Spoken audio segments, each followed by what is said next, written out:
Welcome to the Resonate podcast with Aideen. I'm here today with my guest, Tahina Marcette-Pierce, and she is joining me from New York. Isn't that right, Tahina?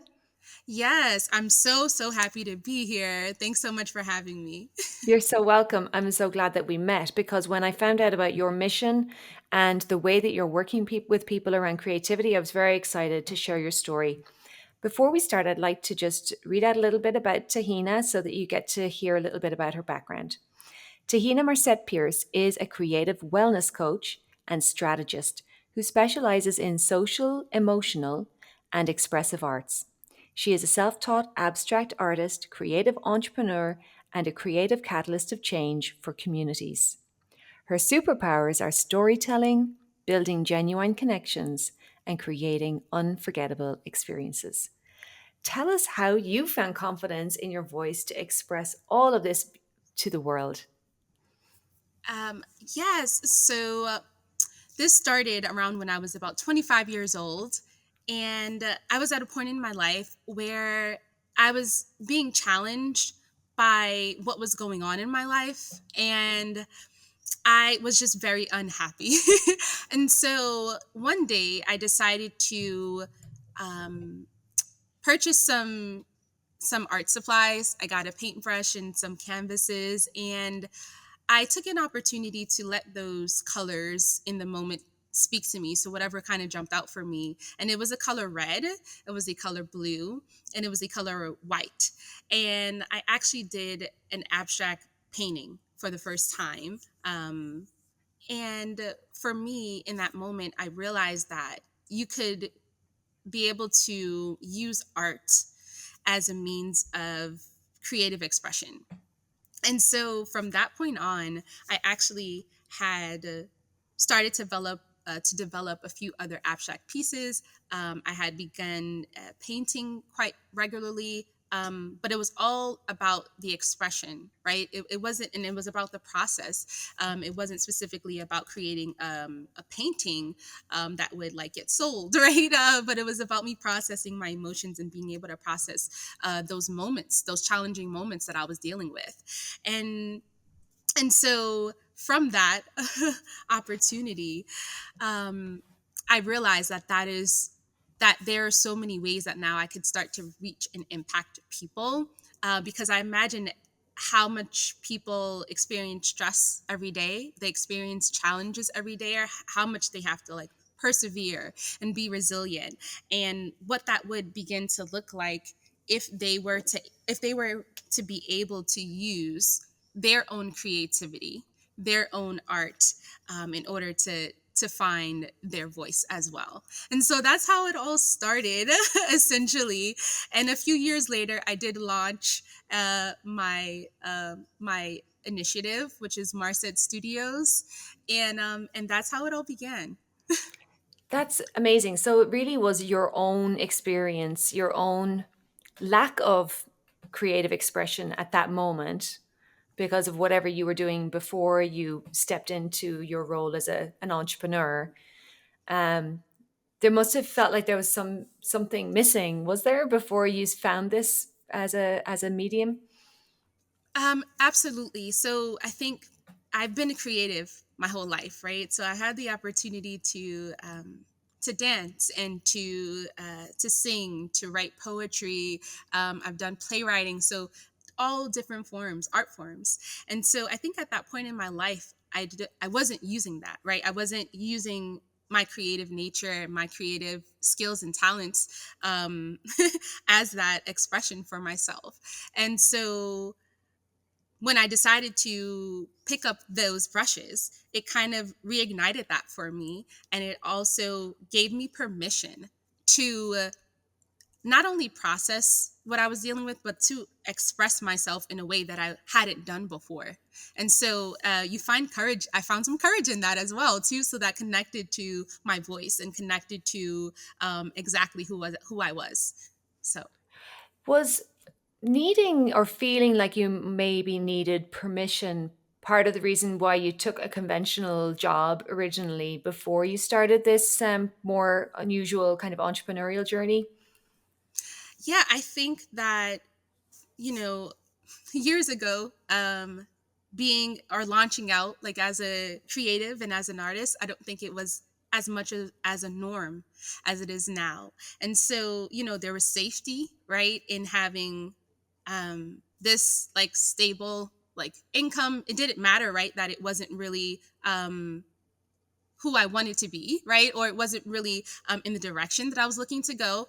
But I'm good at connecting with people, as we stated in the beginning, and so marketing was a place that I was able to do that in events, and so I was in that space for a very long time. But there wasn't anything that I at least saw at that moment that spoke to me and said, "Hey, you could do this." You know what I mean? And so, yeah, and so it was easy to take the safer route at that point in time. So, yeah, We learn from everything we do. And I mean, you yes. still use marketing in your business to some degree as well, of course. Yes, I still use that today, and that's also why a portion of that is a part of my hub now. With the Creative Wellness Hub, is a portion of that now because I know the importance of it. I know that it's often challenging to market yourself, so you often need someone else to like support you, right, in getting the language that you're looking to get, and also making sure that you're that we're able um, to speak to who you are in the marketing, right? And that it's not a cookie cutter, but it's able to speak to the individual. And so yes, and so that's why I also have added a portion of that to what it is that I do now. So it all ties together. But I definitely felt like if I probably could have started earlier if I would have stepped out. But I'm grateful that I'm able to do it now, and that I'm able to have some advocacy around it, and also share my voice for others that might feel the same, and they don't have that vision to see someone else doing it. Well, now you get to see me, right? And now they get to see you as well, and it encourages them to step out. It's so important for you to speak out about this because it doesn't matter what age you are, whether you're 25, 35, 45, 55. If you have that impulse to start exploring your creativity and you know that it's going to open things up for you, it's worth doing. Doesn't matter if you are doing it at last chance saloon, just before the end, it's always going to be worth doing. Um, you mentioned that you were, a dancer and that you were involved in the arts and cultural activities as a kid. And I feel like a lot of parents do encourage that in children, but Mhm. maybe discourage them taking that route in a career. Is that what happened for you? Um, yes, I will say that. So interestingly enough, yes, that was what my mom encouraged that, right? She encouraged my creativity, she encouraged my imagination, she encouraged all my ideas, right? So they would come and I would run to her and tell her all about them, the excitement behind that and everything. And then I hit 22, I hit 21, I hit 20s, and it's like, hey, you have to get a full-time job. And it's like, but mom, you raised me to be this way, right? A creative, to be this, kind of like individual. And it's not to say I couldn't have taken those same strengths and skills. And of course, became the best, marketing manager of the world. Sure. But all in all, I wish that I would have kind of just stood on what like she raised me on and just continued in that. But I think that being on both sides of it now, that it's given me, a little bit more, we speak of that like resilience, right? Because I have a little bit more to stand on, and a bit more experience behind me. So I'm grateful for those moments, and it still brought me back here. Yeah, So and no regrets, right? Because no, when we take a conventional role, whether it's marketing or something else, it will lend credibility to you as well for absolutely. future, businesses you may work for that you had a corporate position at a certain point. But you now versus you as a kid, right? So you've been through this entrepreneurial journey now, right? And you had to trust your intuition, and you've been pursuing your passions. What has made you different now? Like, how different are you? Because the core is there, the creativity is still there, but obviously there's more confidence now. How do you feel in yourself today? What is it like to be you? So, one thing that I love to title it as or term it as is courageous creativity. And so, I love to live in this space because it's an opportunity for your courage to actually, like, not necessarily match up, but to kind of like um, meld together with your creativity. And now you have where like they're very connected, and so one feeds the other. And so I found that the more that I ignite my creativity, the more I tap into it, and also the more I learn about it, the it begs more courage and then there's more creativity, and so they go hand in hand. um, and now that's the space that I live in, and I'm so grateful for that. I think that when I was growing up as a child, you always have this childlike innocence. So everything is kind of like new for you, and you have like this imagination, but then you become an adult and then there's life. But what I've learned to do now, which is also another thing that I've termed, is creative resilience. So I've learned how to use my creative abilities in order to help me to persevere, to maintain everyday life, and to also overcome those daily challenges. And so now that has become a portion of my superpower, right? My creativity is the thing that's helping to power me in all the areas of my life. And so now I've learned, that's where the confidence comes from. I've learned how to take that creative power and harness it to show up in all the areas of my life and to be a benefit to me. That's beautiful. And your mom, obviously, when you were younger, you were able to lean into her to help you with your confidence. Do you still have like supportive people around you that you can lean into as well? And do you feel like maybe you're more self-reliant, obviously, to some degree now? Yeah. So I would say there was a portion of my life where I didn't have the support, right? And so what I recognize is that creatives, we thrive in having support, even if it's a small amount, like even if it's two or three people, we thrive in that. And so I have found that. I found a few people who are similar to me in that creative way, and I can we uphold each other in accountability. We uphold each other in our creative ideas and initiatives. And that's also why it gives me great pleasure to encourage others with their own creativity. And so, of course, that looks different for everyone, but then also letting them know, hey, don't do this by yourself. Right? And to find that. And so, yes, I am at a certain point self reliant, but I also have a small community that I actively lean on. But I think that the difference is finding your people in the sense of them being other creatives so they can understand the multifacetedness of my gifting and talents, and it's not abnormal. I don't have to fit in, right? But it's not abnormal for me to speak about the way that my brain operates or the way that my thought process flows or the way that my creativity shows up in everyday life. It's not abnormal to them because they have something similar in their lives that they can also think about and how that connects to them as well. So, Yeah. Well, I know that you do bring your creative hub, into teams or businesses and schools and things like that. Do you meet a lot of resistance from those, linear, left brain people to what you do? oh, those are always my favorite people.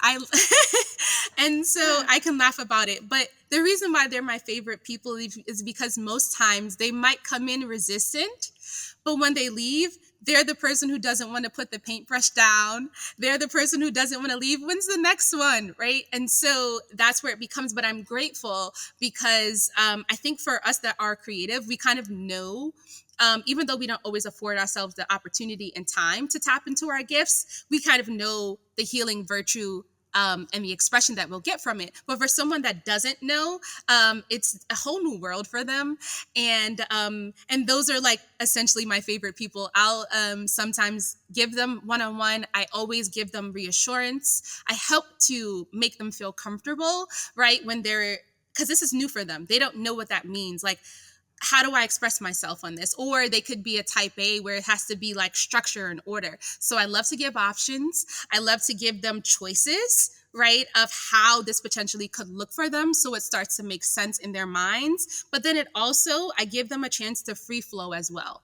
And when they get the free flow, they got enough instruction, they got a little bit of guidance, they got some support, and now they can free flow by the end of that. And once they're able to free flow, they really get in the zone of seeing how that it's impactful for them. And they can leave from that experience and say, wow, I feel so peaceful, or wow, I'm de-stressed now. And they can understand how impactful, even in that small moment. Normally workshops are an hour or two, and they get to now leave with that transformative experience with them. So Yeah. yeah. Wow. So if somebody's a little stuck on their creative journey, and let's say we have one of those type A people or someone who's a little bit, skeptical about the value of this, if what would you say to someone right now, to say, here's how you can get started. Take like here's my advice to you today. Sure. So one way that I think that they would be able to get started is essentially, what area are they stuck at? That's where we would focus in on, right? So I would ask them, I would have them identify that. We would look into what that might mean for them. And So if someone's I, listening, we can mhm, tell you right now, get out a pen and paper, write down yes, those things. So write down what's keeping you stuck, is it? yes, Or correct. so Yes, you can pause the podcast, guys. Yeah. You can get a pen and paper. You can do this right now. Okay, what's next? sure. And so now that you've written it down, what I like to do is it's sort of like it's called What's on Your Heart. Okay, it's a simple activity. You can do it in 5 minutes. And so what you would do is, now that you've written out what's blocking you, I want you to draw a heart in the middle of your paper. Okay, and once you've done that, I now want you to think about those essential areas that are important to you. So when you say what's on your heart, it is what's on your heart in that way. And so once you do that, you can actually start to now fill in the heart. I would say choose between 3 and 5 things that are on your heart. You can think of it in the sense of either emotions, right? How are you feeling now? Or how would you like to feel, right? I would say, how would you like to feel? Because essentially, if you're stuck, we want to get you past being stuck. So let's think about how you would like to feel if you weren't stuck, what that would look like for you. Write those down Mhm. on there, right? So now that you've done it inside the heart, right, you've drawn your heart, you've written those emotions in there of how you'd like to feel beyond the stuck place. Now, what we do is we actually are going to play a little bit. And that's what I love about creativity. It's experiential learning. It's the opportunity for you to experience something as you learn.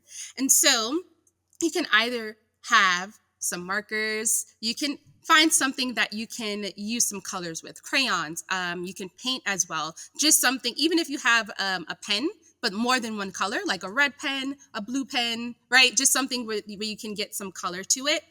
Now you get to start to fill in the heart with some colors. And the reason why I like to use colors, because normally you typically would pull stuff that would stand out for you, and you would take one color to each emotion. Okay. If Yeah. that makes sense. I hope that makes sense. Yeah. And now you start to doodle or fill in that heart with, you can either cut it into pieces. Like I said, I like to give options. You can cut it into pieces, and you can color each area of the heart with how you feel like you want to feel, right? You can also do shapes, right? You can fill in the heart with shapes according to each emotion. One emotion could be a triangle, another emotion could be a circle, another emotion could be a square, right? And so this is processing emotions, right? Through art, or through like a creative art form. And so now that you've done that, lastly, what I would do is I would take a moment to journal about how you feel, in the sense of, okay, here's where I know that I'm feeling stuck at, here's where I'm looking to get to, and then essentially thinking about what steps you can take in order to get there. Now, I would say make sure that they're actionable in that way. Um, the reason why doing this art activity is helpful is because it helps you to get past the block that you're experiencing. That moment of creativity and art, it almost releases your mind from that area of being stuck. So I'm not saying that you are just going to, jump up. All right, I'm free. Like, but because everything is like a process, we all know that. But essentially, if you did this regularly, that would become a part of your creative process, and then you would start to know how to process your emotions that you're experiencing every day. I would say those challenging or difficult emotions, and then of course you start to see how you can take steps in order to reach over to that other side. But yeah, that's just a very simple exercise that you could do. Yeah, I really like it. I mean, I know that a lot of people will use journaling. Like you might write down something, about a fear you have, and then write down your affirmation. The problem can be that we're just using, our logical minds to do that kind of exercise. And I don't know if many people who are listening know a lot about the brain, but there is research to show that a creative brain activates both sides of the brain and helps the interaction between both sides of the brain. So, what you're suggesting is literally it's activating more of your brain. Yes. Exactly. Absolutely. And it's helping it to now meet in the middle. I think once you put it acknowledgement down on the paper, your brain almost starts to come up with the solution on its own. And I'm not saying it just magically happens, no, but it is how the structure of the brain works. And so now that your brain can now see where it's stuck, see where it's trying to get, it now can start to create new pathways in order to make its way there, if you get what I'm saying. But of course, we're going to assist it by, now taking a little moment as we're journaling to see what steps, because now that you've activated that part of the brain, you're going to start getting some solutions. You're going to start getting some because it's not focused on that stuck place anymore. It's looking beyond of where it actually is supposed to be going, right? Yeah. Yeah, and But then that it starts to do that. in the moments when you're working with your colors, okay, like do you have a suggestion on how big the piece of paper should be or how long you should spend on that part? Sure. So typically I would say 15 minutes. Just for Okay. the coloring pencil part? No, for the whole activity. Okay. The idea, yeah, the idea is not to take. It shouldn't be challenging. It's not supposed to be difficult. It's supposed to be a reset and a refresh Okay. moment for you. And so I would say in the actual like coloring part and doodling, you want that to take up more of the time. So I'd probably say 7 to 10 minutes on that. Hmm. Perfect. And so you're just writing something down at the start, getting Yes. stuck into your beautiful, writing the words and your heart. And I never can do a heart evenly. Like who can do one of those hearts like symmetrically? I mean, only an artist can do that, right? Right, but it's not about perfection. You are expressing yourself. You can do a lopsided heart with intentionality Yeah. and accept that it's okay that it does not have to be a perfect heart. The idea is, as I stated before, it's the process. We're processing how we feel in this moment. This was a challenge for me. How do I now process it? And then now, how do I make it make sense for actionable steps for me going forward beyond this point so that I'm Yeah. not just sitting in this moment feeling stuck and feeling like I can't do anything about it. So, Yeah. And I loved what you said about pathways because I would explain this sometimes to students too or to clients that our brain, like literally, the neural pathway is very rigid. It kind of likes to go down one route.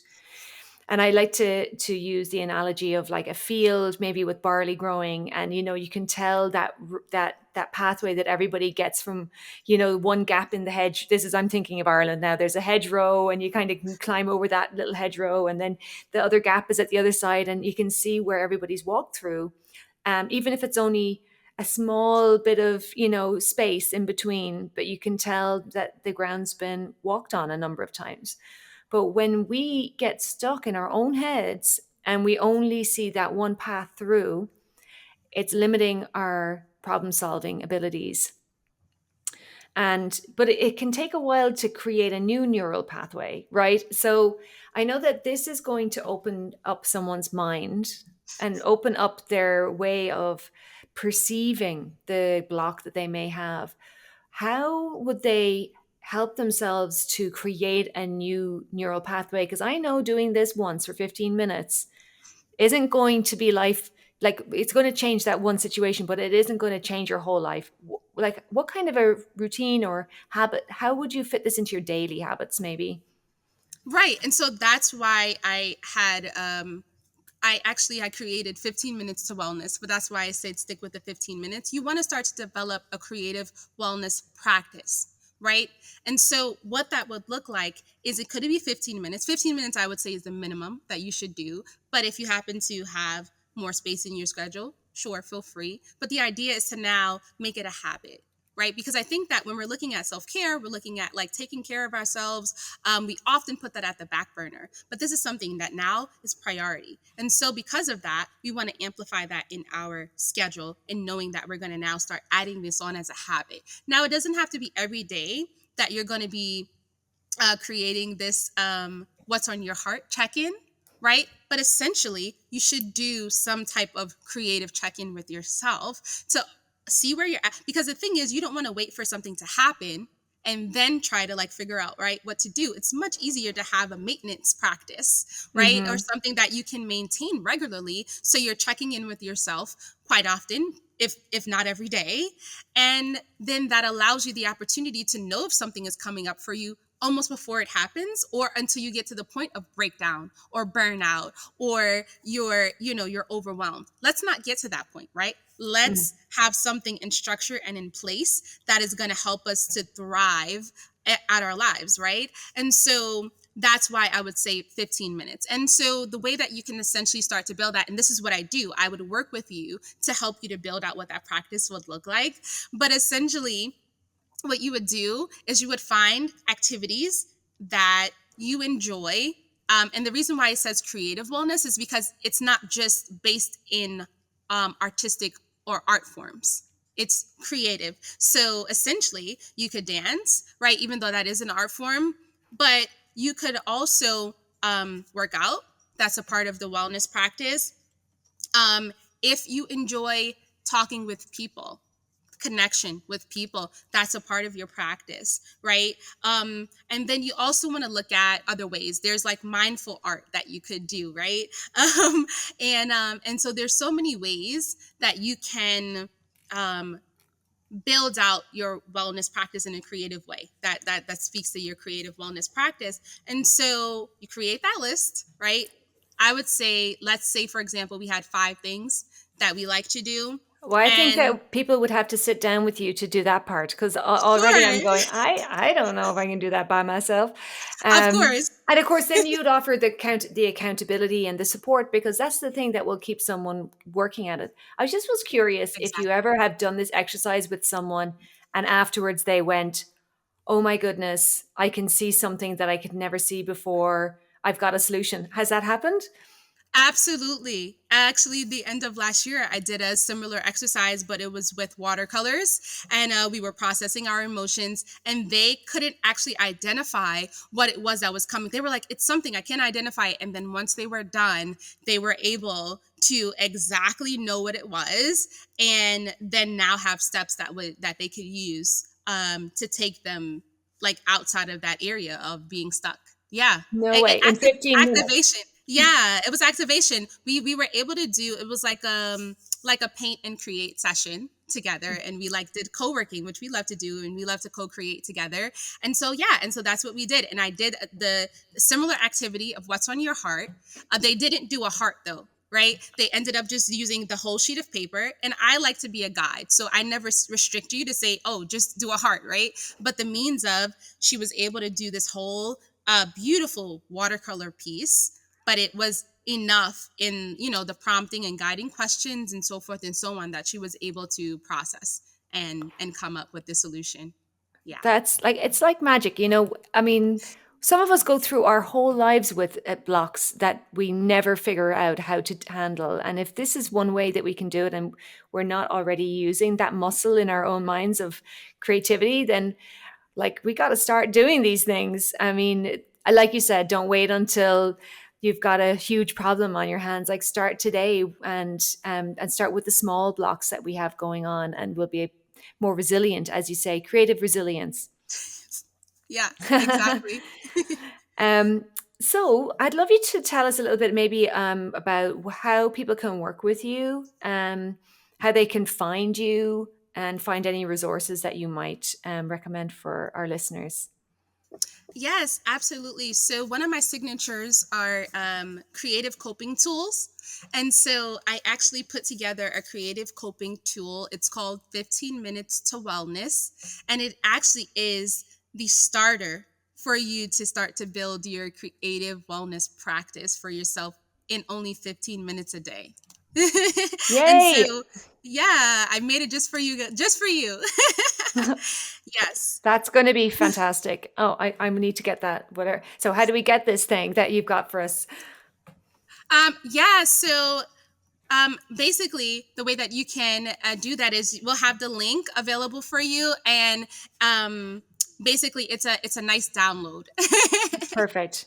So, do you have like the reminders of like the process and what kind of questions to ask yourself along that process so that we don't Yes, forget? it comes with a workbook.